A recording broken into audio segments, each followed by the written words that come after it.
మీరు గమనిస్తారా? నేను మాట అనొచ్చలేదు కానీ నేను అంటున్నాను, ఏమైనా పర్లేదు నేను అంటున్నాను. కొన్ని ప్రభుత్వాలు వస్తే ఊర్లు మునిగిపోతాయి, కొన్ని ప్రభుత్వాలు వస్తే నదులు ఎండిపోతాయి. ఇంకెవరన్నా నన్ను అడగకండి, మీరే చెక్ చేసుకోండి. కొన్ని ప్రభుత్వాలు అంటే ప్రభుత్వాలకి వర్షాలకి ఉందరయ్యా, సంబంధం ఉంది. పరిపాలన బట్టే పంటలు పండుతాయి, పరిపాలన బట్టే నదులు పారుతాయి, పరిపాలన బట్టే వర్షాలు పడతాయి. కొన్ని ప్రభుత్వాలను బట్టే ప్రకృతి స్పందిస్తుంది. అయితే వృష్టి అది ఏదో ఉందిగా, అనావృష్టి. దొరికితే తిండి ఎక్కువైపోయి చచ్చిపోయేలా ఉంటాం, లేకపోతే మొత్తానికి తిండి దొరకదు.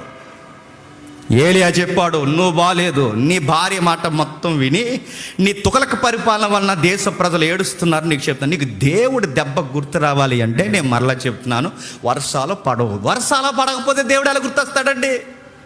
వర్షాలు పడకపోతే పంటలు పండవు, పంటలు పండకపోతే కడుపులు నిండవు, కడుపులు నిండకపోతే దెబ్బకి దేవుడు గుర్తొస్తాడు.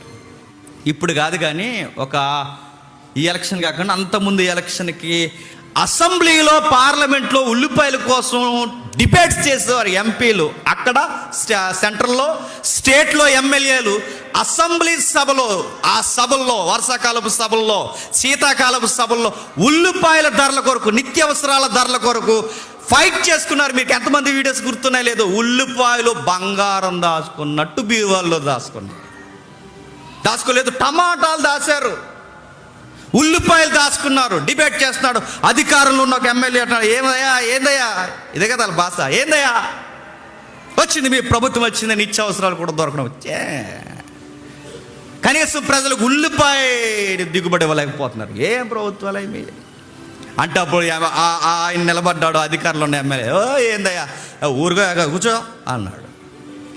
ఏది చెప్తున్నావు, ఏంటి నువ్వే మీ ప్రభుత్వం వచ్చాక ఇవ్వలేదు కంటే అప్పుడు అన్నాడు, ఎందుకేమో మేము ఇవ్వగలం. దేవుడు వర్షాలు కురిపించకపోతే మమ్మల్ని ఏం చేయమంటాడు? దెబ్బకి అసెంబ్లీలో ఎవరు గుర్తొచ్చారు చెప్పండి? దేవుడు. గుర్తుపెట్టుకోండి.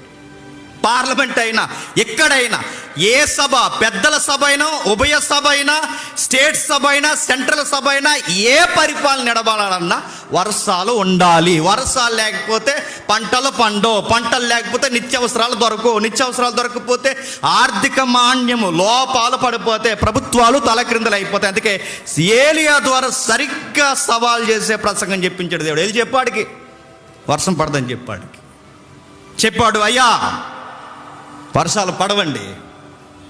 కానీ గమ్మత్తేడు చెప్పిన, వర్షాలు పడకపోతే సామంతులకి నీళ్లు దొరకవు, వర్షాలు పడకపోతే సామాన్యులకి నీళ్లు దొరకవు. కానీ గుర్తుపెట్టుకో, నా సేవకుడైన నీకు మాత్రం నీళ్లు దొరుకుతాయి. అది కరువు దేశానికి వచ్చుగాక, కరువు ప్రాంతానికి వచ్చుగాక, కరువు ఈ సామంతులకు వచ్చుగాక, కరువు నా బిడ్డలకు రాదుగాక. బైబిల్లో వాగ్దానం అంతా మీరు నమ్ముతారా? బలంగా నమ్మండి. సింహపు పిల్లలైన ఆకలి దప్పులతో చనిపోతాయేమో కానీ నా పిల్లలకు, యెహోవా నమ్ముకున్న నా పిల్లలైన వారికి ఆకలి దప్పులున్నా చనిపోరు. ఆకలి వాళ్ళు ఆయన ఆకలితో చనిపోయిన రికార్డ్స్ బైబిల్లో లేవండి, మీరు చదవండి కావాలంటే.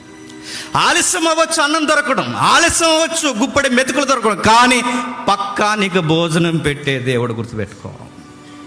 సింహాలైన ఆకలితో చచ్చిపోతే డొక్కలు ఎండిపోయి, కానీ నా పిల్లల్ని సింహపు పిల్లల కన్నా గొప్ప పిల్లలు నా పిల్లలు అన్నాడు ఆయన.